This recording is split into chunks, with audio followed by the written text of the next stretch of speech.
Comment faire pour qu'une intention soit efficace?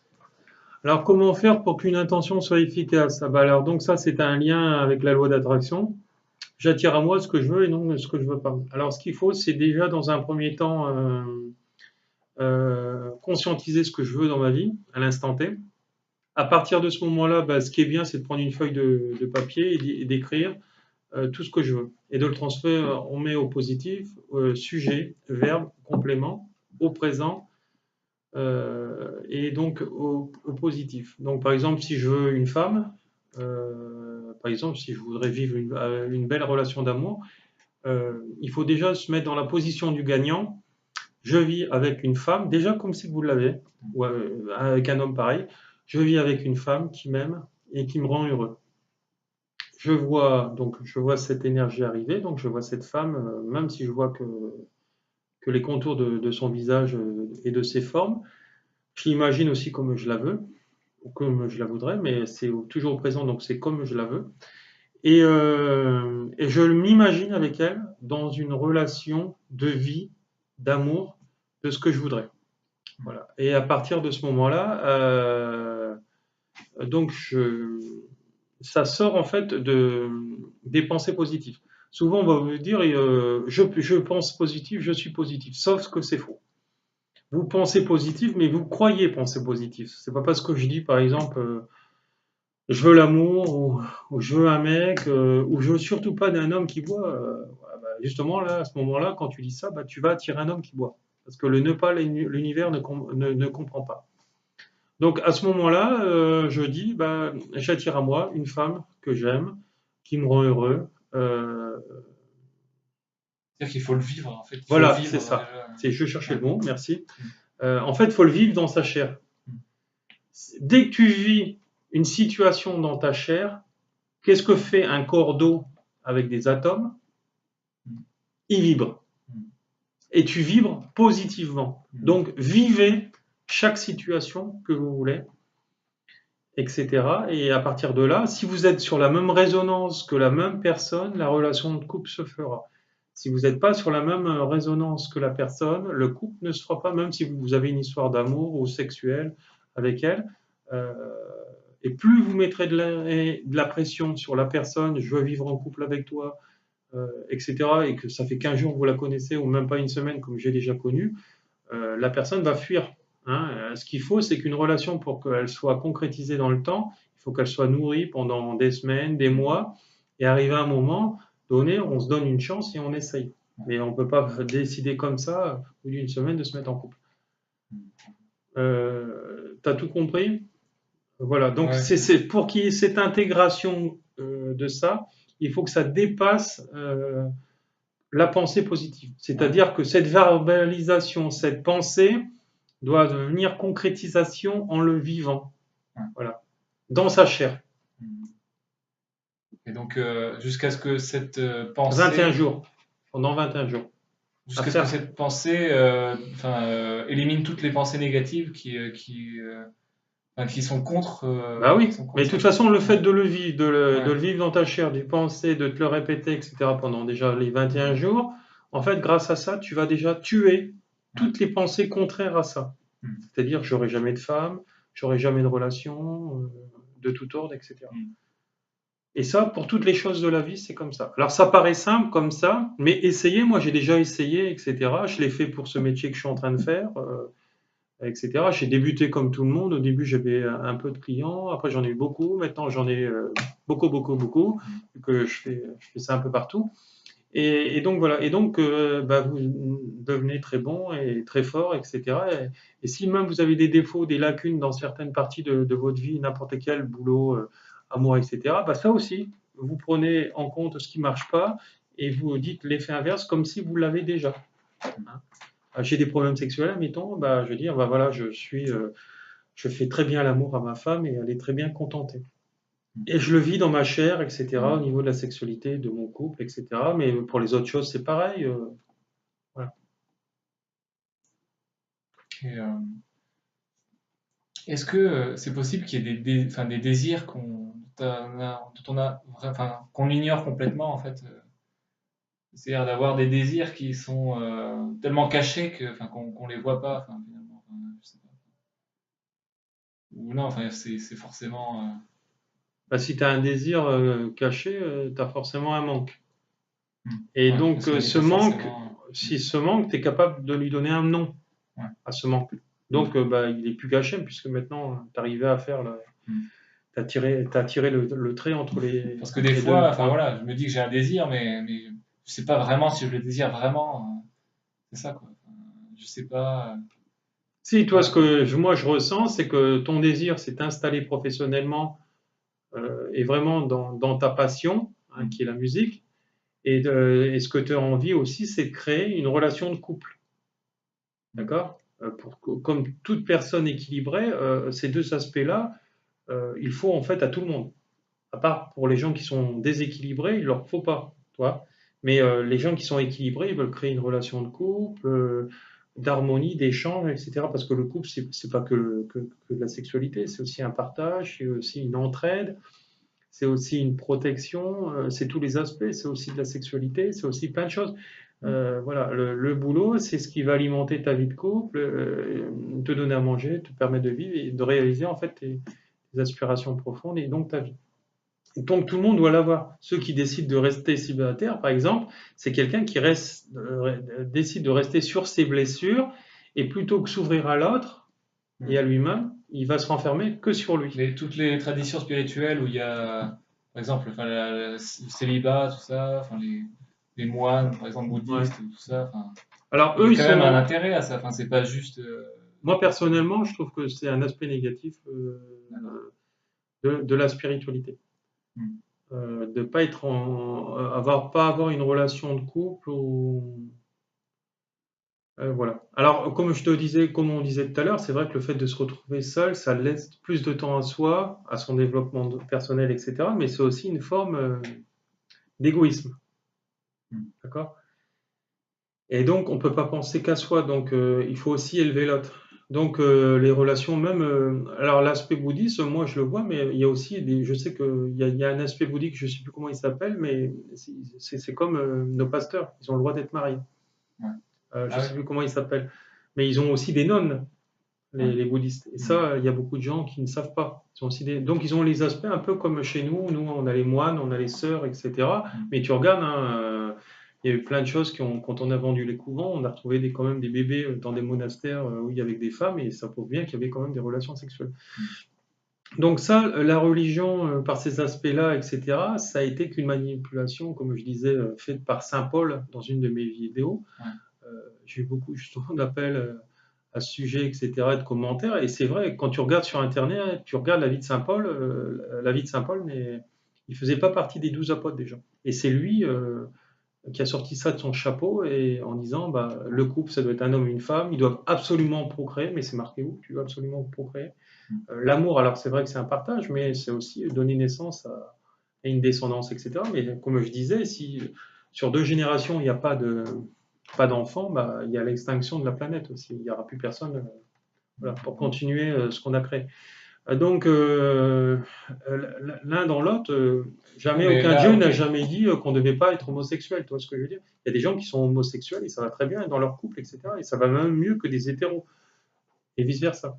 Mais dans le christianisme, d'accord, c'est peut-être Saint Paul, mais dans le bouddhisme, enfin, il y a forcément une autre. Bah, dans le bouddhisme, c'est Bouddha. Donc, Ouais. l'origine, c'est Bouddha. Donc, avec tous les enseignements de vie. Ouais. Donc voilà. Après, je connais pas le bouddhisme dans la Ouais. totalité, etc. Je sais pas ce qu'il a dit sur le mariage, Bouddha.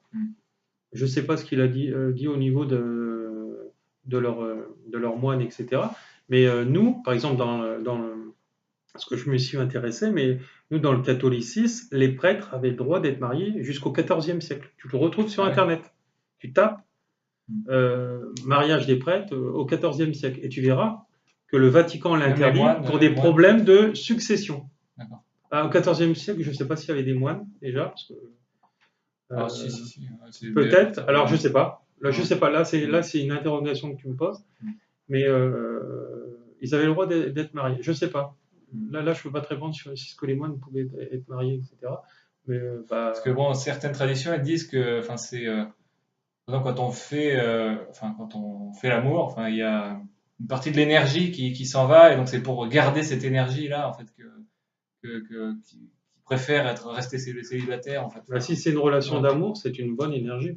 Ouais. Si c'est juste une relation sexuelle, Mm. etc., avec un inconnu, là, c'est vrai que c'est une mauvaise énergie. Ouais. Voilà.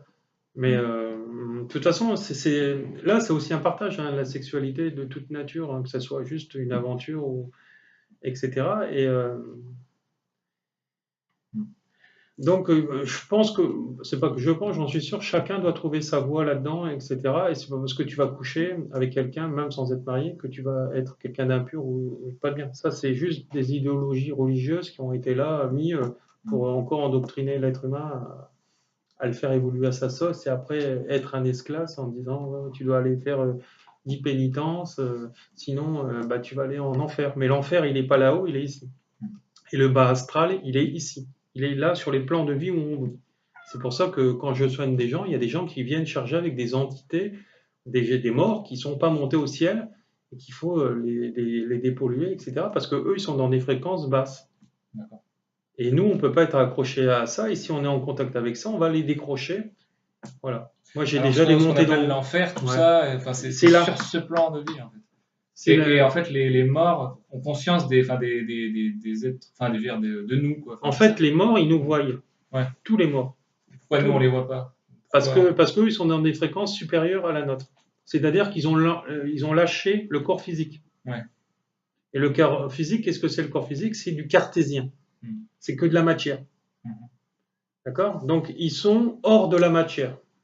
Donc, vu qu'ils sont hors de la matière, ils voient tout. Comme quand on fait un déclenchement de voyage astral et on voit son corps de l'extérieur. Donc, ils voient tout. Donc, nous, on n'est pas sur les mêmes vibrations, on est sur des fréquences inférieures.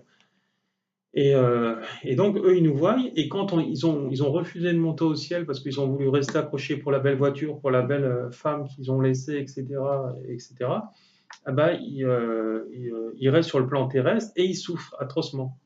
Et ils se déchargent en énergie, ils sont fatigués, etc. Comment reprendre de l'énergie? En allant spolier un corps négatif comme eux. Parce qu'eux, ils sont négatifs puisqu'ils ont refusé de monter. Ils sont dans une énergie négative, donc ils vont aller, spolier le corps de quelqu'un, donc ce qu'on appelle les gens possédés ou autres. Parfois, bah, ces gens-là rentrent à travers eux et puis manipulent le corps. Ils se nourrissent de l'énergie négative des gens, quoi. Voilà, c'est ça. Ouais. C'est ça. Et parfois, ils spolient leur corps juste à déclencher des vibrations. La malle va partir, le pied il va bouger tout seul, etc. Ah ouais. Et voilà, parce qu'ils prennent possession du corps.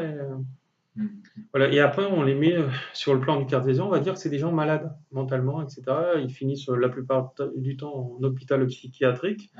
Et le problème, c'est que le médicament va endormir ces gens-là. Et puis, ils vont vivre toute leur vie comme ça s'ils ne sont pas, d'une manière ou d'une autre, décrochés de ces entités.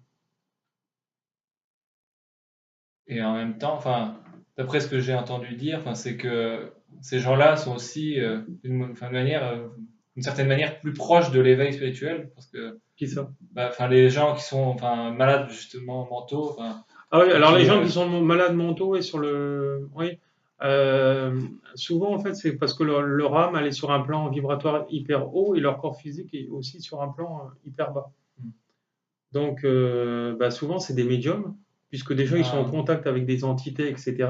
Ils les perçoivent et ils sont en communication avec eux. Alors le système médical normal va dire que c'est des malades, ils sont fous, faut les. Ah donc ça c'est autre chose, là. C'est faut les bureaux neuroleptiques, etc. De ce que tu disais avant, les gens qui sont possédés, qui sont envahis par les âmes. S'ils sont, non, ça peut être le même type de personne, sauf que si la personne elle se réveille, elle dit à quelqu'un de conscient, ou avant qu'on prenne vraiment possession de son corps, etc., elle dit je vais aller voir un thérapeute qui va me l'enlever, etc., et on lui enlève, elle va s'éveiller. Et elle va lâcher ça, puisque après elle va monter dans des taux vibratoires hyper hauts, et forcément l'entité qui est en basse fréquence, elle va devoir lâcher. Hein, c'est comme l'ombre et la lumière, c'est pour ça que j'ai intitulé mon bouquin comme ça. C'était quoi? C'était Icare, quand il s'est plus rapproché du soleil, il a commencé à brûler, je crois, ou à fondre. Et c'est pareil, c'est l'entité, elle ne peut pas s'accrocher à la lumière, elle est obligée de la lâcher. Et après, forcément, s'il n'y a personne qui l'a fait monter, c'est pour ça que notre rôle de passeur d'âme, c'est qu'on fait monter ces fréquences. Moi, la dernière fois, quand je suis allé, comme je l'ai dit dans un de mes articles, quand je suis allé dans une forêt bretonne, je crois que c'était Ergoa, si je prononce bien le nom, de cette forêt qui est dans la Bretagne centre, il y avait en fait des vikings dans la forêt. Et je les sentais en fait, l'énergie des entités vikings qui n'étaient pas montées. Et vikings, quand tu regardes, ça remonte à des siècles. Ah oui. Et Mais alors, parce que il y a des gens comme mais ça qui parce ne que, montent pas ah oui. et qui remontent à des origines. Alors c'est vrai qu'ils ont perdu un peu de temps là. Parce qu'il faut absolument un passeur d'âme pour les faire monter, Non, ou alors? c'est-à-dire que s'ils meurent traditionnellement, ils montent, ils voient la lumière et ils n'ont pas peur de la mort, ils montent. D'accord? Normalement, c'est ça le principe, c'est que tu meurs, hop, tu vois la lumière, tu te décroches de ton corps, tu t'es vu, et tu montes. Voilà, souvent c'est après l'enterrement. On Et reste c'est en là général. qu'on peut renaître dans un autre. Voilà, après il y a le cycle des réincarnations, quand Ouais. c'est le moment, quand on a expié un peu, disons, quand on a vu ses fautes, etc., et on revient après, on n'explique pas vraiment ses fautes, on voit ce qu'on a fait de travers et puis on revient pour faire l'inverse. Si tu as été un bourreau, tu seras une victime, et vice-versa. Et donc, plus tu montes, etc. Et après, voilà. Ça, c'est le cycle normal. Après, si la porte s'ouvre et tu refuses de monter, tu restes ici et aussi longtemps que c'est possible. Et quand tu vas rencontrer un passeur d'âme comme moi ou comme d'autres, le passeur d'âme, il va te dire souvent mentalement ou à haute voix, il va te dire, je te perçois, tu as deux possibilités. Soit tu continues comme ça, et tu continues à souffrir aussi, parce qu'ils souffrent, hein, ces gens-là. Soit tu vas rejoindre ta descendance, toutes les gens que tu as aimés, ils t'attendent, ils vont t'accueillir. Souvent, c'est la deuxième solution qu'ils prennent, parce qu'en fait, il n'y a plus personne qui connaisse autour d'eux. Donc là, moi, souvent, j'ouvre le portail c'est un vortex pendant 1 heure, parce que je ne peux pas l'ouvrir toute la journée, parce que ça m'épuise. Et puis la personne, elle monte, et en fait, tu l'as libérée. Et ils continuent leur cheminement. Mais voilà, donc c'est comme ça que ça se résume. Mais ils sont bien présents parce que tu les sens. Et si tu les laisses auprès de toi, ta maison, elle est polluée, etc. Ouais. Moi, personnellement, je ne les sens pas, mais Mm. enfin, je sais pas trop comment sentir ça. Souvent, c'est des déplacements d'air froid autour de soi et que toutes les fenêtres sont fermées, par exemple. Des choses comme ça. On se sent d'un seul coup glacé et il n'y a rien. Pourtant, toi, ça, c'est des choses où la télé, elle va s'allumer, elle va s'éteindre. Tu vas sentir une senteur le parfum de ta grand-mère, par exemple. Donc ça peut être par exemple des âmes qui viennent t'aider aussi, tu vois. Mais souvent quand c'est une âme, un guide spirituel qui vient, c'est quelque chose de bon. Il va venir te renseigner, soit par la pensée, soit par des choses comme ça, en te faisant comprendre, voilà. Mais si c'est une mauvaise énergie, une mauvaise âme, elle va te créer des soucis, toi. Elle va tout te faire cramer dans la maison, tu vois ce que je veux dire, elle va t'emmerder, etc. Elle va avoir des bruits, ça va taper sans arrêt, etc. Et souvent, ces gens-là, ils veulent, parce qu'ils voient une aura autour de toi qui est hyper colorée, et ils savent que tu es déjà quelqu'un sur un plan vibratoire qui peut les aider. Et donc, parfois, il y a des gens qui sont comme ça, mais qui n'ont rien appris, qui ne savent pas le faire, et donc, les âmes vont venir leur demander, sauf qu'ils ne savent pas. Alors, quand c'est comme ça, il suffit de leur dire, moi, je ne sais pas encore faire, je suis en cours d'apprentissage, allez voir monsieur ou madame Attel, elle saura vous aider. Voilà. Si tu te sens tout le temps étouffé, que tu es tout le temps dans ta chambre et qu'il y a un problème, etc., par exemple, ou autre chose, tu t'adresses à la pièce en question et tu leur dis, voilà, je connais quelqu'un et qui pourra vous aider à aller le voir. Et toc, et souvent ils vont le voir, et puis la personne va les aider, va lâcher, et puis après tu reviens 2-3 jours après, l'énergie, elle est plus aussi plombée dans cette pièce. Moi, je vais dépolluer des maisons à droite à gauche, et c'est ce que je ressens, et je leur parle comme ça. D'accord. Mais quand ils ont repéré justement quelqu'un en fait qui ont une énergie qui les attire, mais qui peuvent pas les aider, ils restent tout le temps avec cette personne, ou alors ils restent dans l'endroit en fait. Ils restent souvent toujours avec la personne, ils la suivent, t'as beau déménager, ils te suivent, etc. Jusqu'au moment où tu vas t'en rendre compte que c'est pas normal que d'un point là, ça va toujours mal, etc. Alors c'est vrai que ça c'est assez dur à comprendre, mais ça il faut en parler avec les gens. C'est pour ça que c'est intéressant de faire des conférences sur l'éveil spirituel, toutes ces choses-là que je te dis, on peut l'apprendre aussi comme ça. Mhm. Il n'y a jamais de hasard dans la vie. Si ta maison, là, elle est plombée, tu redéménages, elle est plombée, il y a toujours les mêmes choses dans ta vie qui arrivent, c'est qu'il y a quand même quelque chose qui est invisible, toi, qui est là. Hein, par exemple, mais aussi, par exemple, comme j'avais un ancien collègue de travail qui me disait, l'ancien collègue, lui, disait, je suis un chat noir, à chaque fois que j'achète une voiture, à chaque fois, il y a toujours un problème. Ben, parce que justement, c'est ce qu'on disait, lui, il est dans l'effet inverse de la pensée positive qu'on disait tout à l'heure. Il dit, je suis un chat noir, il arrive ça, ça, ça. Donc, il se crée. Et donc, Ouais, il crée une circonstance, il va acheter une voiture qui a déjà un problème. Que quelqu'un et plus on a de soit. problèmes, plus on a de problèmes. Enfin, Bah, plus on... c'est la spirale. Ouais. Voilà. Et plus tu es dans le bonheur, plus tu crées du Ouais. bonheur. Parce que justement, tu sais jouer avec les lois d'attraction et les changer, etc. Mais il faut aller les vivre dans ta chair. Ouais, c'est vrai que je remarque ça des fois quand je suis quand il m'arrive quelque chose de négatif et que du coup je deviens négatif, bah, c'est une espèce de rêve, C'est enfin une spirale. ouais, c'est ça, voilà. Mm. Et du coup, il faut vraiment attendre que tout ça retombe pour que je sois Ce qu'il faut, c'est le comprendre. ouais, Ça sera le premier comprendre. réflexe de l'éveil Ouais. spirituel, c'est de le comprendre C'est tout de de suite. comprendre et de vraiment tout faire pour retrouver la positivité, quoi. Mm.